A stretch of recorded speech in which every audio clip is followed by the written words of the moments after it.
In the quiet, tree-lined streets of Hancock Park, Los Angeles, where stately homes sit behind wrought-iron gates and manicured hedges, a certain Spanish revival-style mansion had remained empty for nearly 3 years. Once owned by the acclaimed actress Julia Ormond, the house had an air of old Hollywood charm, a grand entryway with a sweeping staircase, arched doorways leading to sun-drenched rooms, and a courtyard with a bubbling stone fountain. It was a place of beauty, but also, according to whispered neighborhood lore, a place where things never truly settled. When Adam and Claire Holloway purchased the home in early 2024, they saw only its grandeur. Originally from Chicago, they had moved to Los Angeles in search of a fresh start. Adam, a television producer, had been drawn to the house's history, while Claire, an interior designer, envisioned restoring its original 1920s elegance. The price had been unusually low for the neighborhood, but the couple saw it as an opportunity rather than a red flag. Their first weeks in the home were filled with renovation plans: new paint, refinished floors, modern lighting fixtures to contrast with the home's vintage appeal. But soon, unsettling details began to surface. The workers spoke of strange drafts in rooms with no windows open, and an electrician found wires frayed in a way that suggested they had been deliberately cut. Claire brushed it off as quirks of an old house, but Adam couldn't shake a lingering sense of unease. One night, as Claire worked late in her upstairs studio, she heard the faint sound of footsteps in the hallway outside. Expecting Adam, she called out, but there was no answer. When she stepped into the dimly lit corridor, she saw nothing, only the long stretch of polished hardwood floors leading to the master bedroom. Yet, the air carried a scent, faint and fleeting, something floral, like old perfume. The incidents escalated.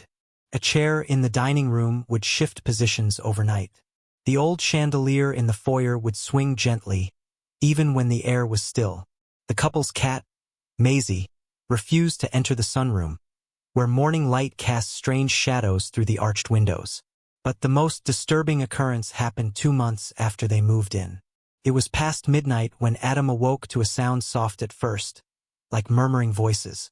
As he sat up in bed, the noise grew clearer, more distinct. A woman's voice, low and melodic, humming a tune he couldn't place. The sound came from the hallway, just outside their bedroom door. Gathering his nerve, Adam stepped into the hall, flipping on the light. The humming stopped instantly. The air was thick with something, an almost tangible presence. And then, just at the edge of his vision, a shadow moved, slipping through the doorway of the empty guest room. Claire, now fully awake, joined him moments later. Together, they stepped into the guest room, its air heavy and still. The bed was untouched, the windows locked, yet the scent lingered, the same floral perfume Claire had noticed weeks before. Researching the home's past led them to a troubling discovery.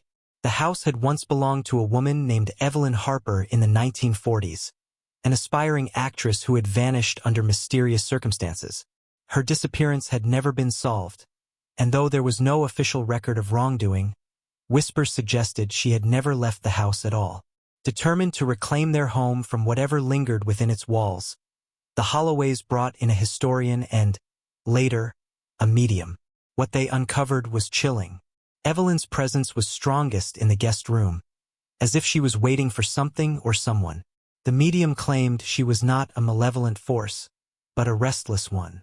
A woman trapped between two worlds, unwilling or unable to move on. After a year, the Holloways made the difficult decision to sell the house. The final weeks in their home were eerily quiet, as if the spirit knew they were leaving. The new owners, a young couple from New York, had been warned about the house's reputation but were undeterred. To this day, the mansion remains a point of curiosity in Hancock Park. Some say the new owners have had no trouble at all. Others claim they, too, have heard the humming in the dead of night. The house on Hudson Avenue stood in a quiet lull between ownership, its grand iron gates locked and its arched windows reflecting the sun's weary descent into evening. After the Holloways left, the property sat empty for 6 months, its absence marked only by the occasional visit from real estate agents and potential buyers who rarely lingered long. The whispers in the neighborhood grew softer, but they never truly disappeared. Some said the house itself was resting, gathering breath like a sleeper between dreams. Then, in late autumn, the house was sold once more. The new owners were Miles and Eleanor Whitaker, a young couple from New York drawn to the home's undeniable elegance. Eleanor was a photographer, intrigued by the play of light and shadow within the house, while Miles, an architect, saw endless potential in its high ceilings and Spanish tile floors. They moved in just as the California air began to cool, bringing with them boxes of books, antique furniture from their previous apartment, and a carefully curated collection of art that seemed almost at odds with the house's old-world charm. For the first few weeks, the Whitakers were too busy settling in to notice the peculiarities. There was much to do. Eleanor filled the gallery wall in the study with her black-and-white photographs, while Miles set about sketching plans to restore the original crown molding in the parlor. They spent evenings in the courtyard, listening to the distant hum of the city beyond their high hedges, drinking red wine under the glow of the wrought-iron lanterns. The house, for a time, seemed merely a house. Then little things began to shift. Eleanor, working in her upstairs studio late into the night, became aware of an almost imperceptible pressure in the air, a presence that settled behind her like a silent observer. The feeling would come and go, like a draft, though the windows were always closed. She told herself it was simply the house adjusting to them, its old bones settling around their new life. Miles, less inclined to superstitions, brushed off her unease until he, too, began to notice the peculiar inconsistencies. A door left open would be found shut in the morning. The heavy brass key to the basement, an original fixture that had been hanging on a hook near the pantry, disappeared for days, only to reappear in the middle of the hallway, as if it had been deliberately placed there. And then the humming began. It started one evening when Eleanor was alone in the house, editing photos in her studio while Miles worked late. The sound was faint at first, barely more than a murmur carried through the old walls. A woman's voice, low and distant, humming a tune that was both unfamiliar and oddly intimate. Eleanor paused, her fingers hovering over the keyboard. The melody was slow, deliberate, as though meant for no one but itself. She rose from her chair, moving cautiously toward the door. The sound seemed to drift down the hallway, toward the guest room at the end of the corridor. As she stepped closer, it ceased abruptly, swallowed by the silence of the house. She hesitated before opening the door. The room was as they had left it, furnished but unused. A pale blue armchair in the corner, a neatly made bed with its crisp white linens undisturbed. And yet, the air was thick, charged with something unseen. A scent lingered, faint and fading, something floral, like pressed violets in an old book. She closed the door, retreating quickly to her studio, telling herself it was nothing more than her mind playing tricks. But that night, as they lay in bed, Miles stirred beside her. "Do you hear that?" he whispered. Eleanor's breath caught in her throat. She strained to listen, and there it was again, that low, melodic hum, drifting just beyond their door. It was closer now, more distinct. Not an echo through the walls, but something in the hallway. Miles sat up, his expression shifting from drowsy confusion to quiet alarm.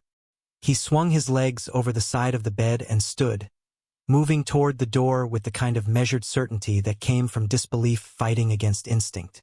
The humming stopped the moment his hand touched the doorknob. Eleanor held her breath as he slowly opened the door. The hallway was empty, stretching long and still beneath the dim glow of the wall sconces. But the air was no longer silent. A whisper of movement, a shift in the shadows, something unseen had just slipped away, retreating into the depths of the house. For the first time since moving in, Eleanor felt the weight of its presence, not just an observer, but something aware, something waiting. And for the first time, she wondered if they had made a mistake. Don't forget to subscribe and like if you liked this story. The days that followed were quiet, too quiet. The humming did not return, nor did the faint whispers of movement in the hallway. The house, it seemed, had receded, pulling its presence inward like a creature retreating into the depths of a darkened room. Miles, ever the pragmatist, dismissed the incident entirely, attributing it to exhaustion or the natural acoustics of an old house. Eleanor, however, remained uneasy. She found herself moving through the rooms more carefully, her senses tuned to the subtlest shifts in air and sound. The house was watching, of that she was certain. It was not malevolent, nor was it aggressive, but it was aware, and that awareness settled into the fabric of their daily life like a whisper in the walls.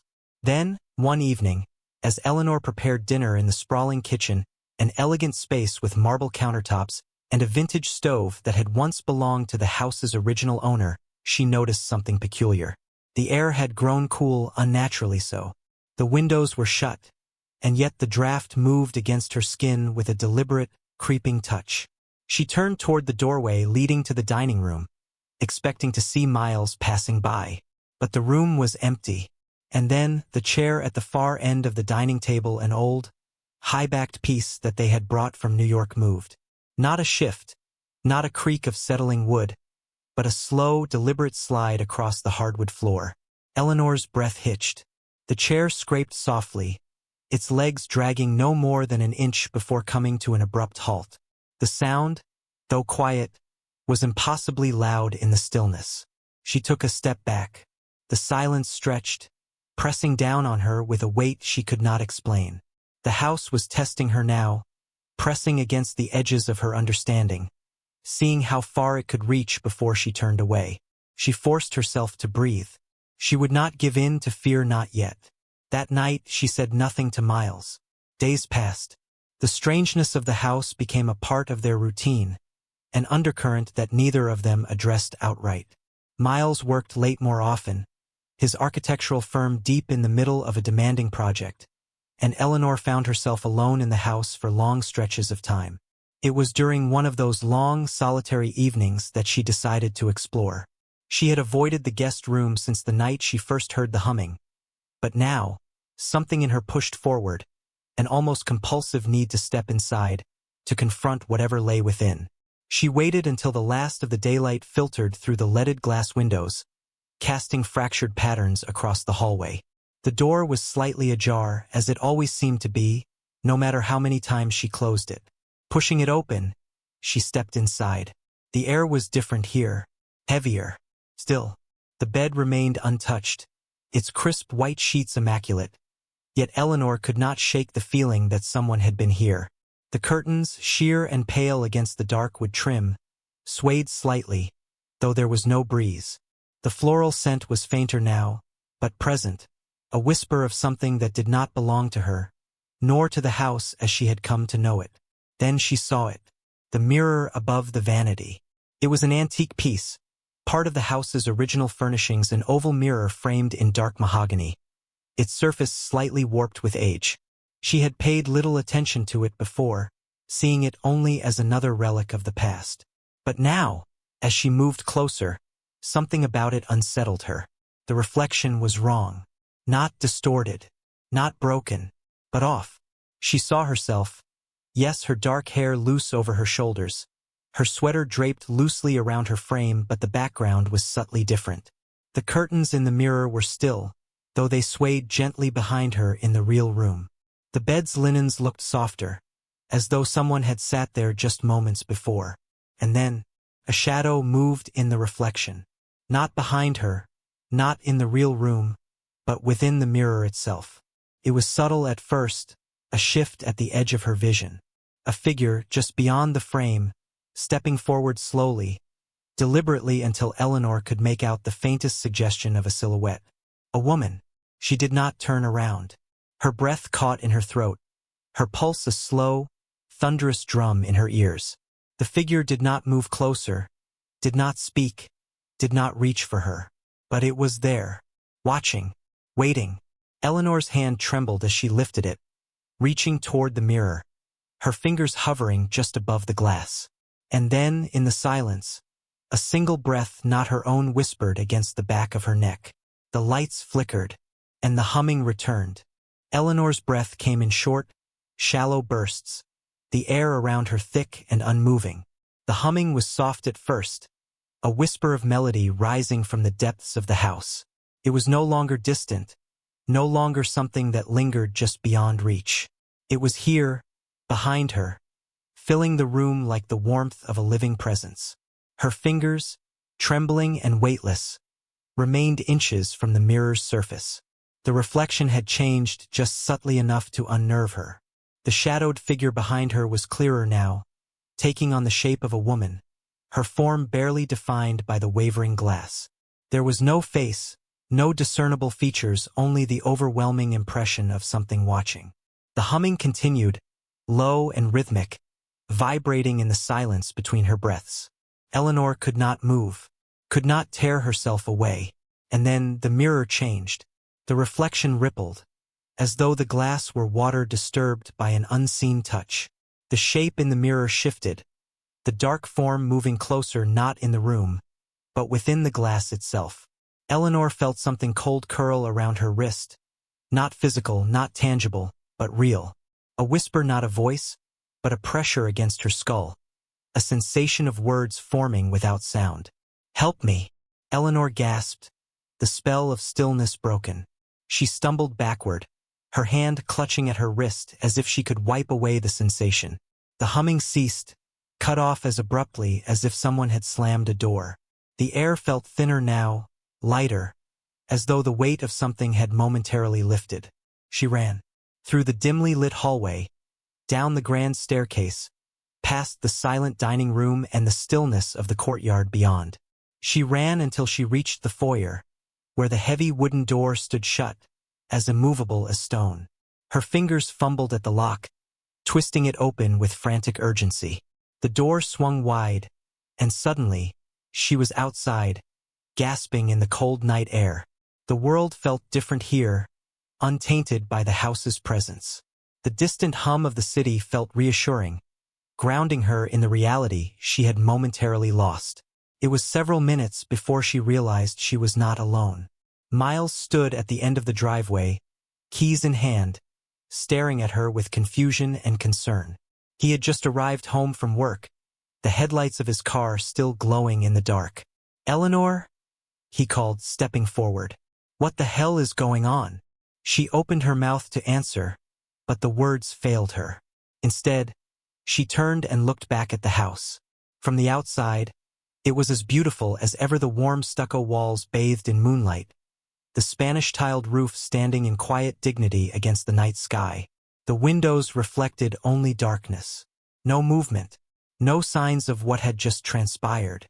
But Eleanor knew. The house was watching. Eleanor did not sleep that night. She lay awake beside Miles, staring at the ceiling, the whisper of the humming still pressing against the edges of her mind. She had felt it. Whatever was in that house was not a mere shadow, not just a lingering trace of the past. It had been aware of her. It had touched her. By dawn, she had made her decision. If the house was trying to tell her something, she needed to understand. She spent the morning at the local records office, combing through archives with a desperate urgency. The house had stood since the late 1920s, passing through various owners, many of whom had left without explanation. Some sales were accompanied by vague descriptions, personal reasons, relocation, change of plans. But one file, buried among the old papers, caught her eye. Evelyn Harper. She had lived in the house in the 1940s, an aspiring actress who had been poised for stardom before she simply vanished. No body was ever found. No sign of foul play. Just a woman who had been seen one evening and was gone the next. Her belongings left untouched. Her life frozen mid-step. Eleanor's pulse quickened. She returned home that afternoon with new eyes. The house was not just haunted, it was holding something. A secret, buried deep within its walls, waiting for someone to listen. And then an idea struck her. The basement. She had avoided it since moving in, uneasy about the sheer weight of it, the heavy wooden door, the stone steps leading into the darkness, the air that felt stagnant and untouched. They had used it for storage, nothing more, never questioning what lay beyond the shelves of forgotten boxes and antique furniture. She found the key where she had last seen it, hanging on the kitchen wall, though she could have sworn it had vanished weeks ago. With Miles still at work, she had no one to stop her. She descended the steps slowly, her heart pounding in her ears. The air thickened as she moved deeper, the dim overhead bulb casting long, wavering shadows. Dust swirled in the silence, disturbed by her presence. And then she saw it, a section of the far wall different from the rest. The brick was newer, less aged, as though someone had patched it over long after the house was built. A terrible certainty settled over her. With shaking hands, she grabbed a nearby crowbar. She hesitated only a moment before driving the metal into the mortar, chipping away at the bricks one by one. Dust and fragments rained down, filling her lungs, stinging her eyes. And then, a gap, darkness beyond the wall. She reached for her phone, the flashlight trembling in her grip as she shone it into the hollow space. At first, she saw nothing but dust and decay. And then something pale, a fragment of cloth, no address, and beneath it, bone. A human skeleton, curled within the space, untouched by time. Eleanor staggered backward, the air ripped from her lungs. The room swayed around her, her mind grasping at the impossible truth. Evelyn Harper had never left the house. She had been buried within it, and she had waited for someone to find her. The house had not been haunting Eleanor. It had been begging for the truth to be uncovered. The police came. Investigators unearthed the remains, confirming what Eleanor already knew. The body belonged to Evelyn Harper, hidden away for over 70 years. The case reopened, though the answers had long since turned to dust. Eleanor and Miles did not stay. Within a week, they packed their belongings, leaving the house as quietly as they had arrived. The new owners, whoever they would be, would know nothing of what had transpired within those walls. But as Eleanor locked the door for the final time, she felt it. The air was lighter, the presence gone. And in that silence, she understood. Evelyn was finally free, and the house at last was empty. Don't forget to subscribe and like if you liked this story.